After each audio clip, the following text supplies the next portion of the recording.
Hi guys, welcome to my mini vlog. Ito nga po pala yung karugtong na vlog ko kahapon. Pagkatapos nga namin kumain ng tanghalian, at habang kumakain kami ng ice cream, si Madam naman ay dali-daling pumunta sa groceries para mamili.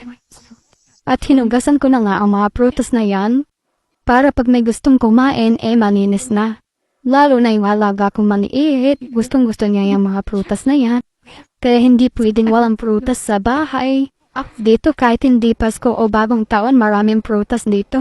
At maraming bilog-bilog. Malapit na ang Pasko at bagong taon sa Pinas. Sigurado, dito na naman sa malayo kami magpapasko. Nakakalungkot lang guys kasi tuwing sumasapit ang Pasko kami ay nalulungkot. Pero tinitiis lang namin yun. Balang araw at makakauwi din kami sa araw ng Pasko. Nakapag-drama pa tayo guys.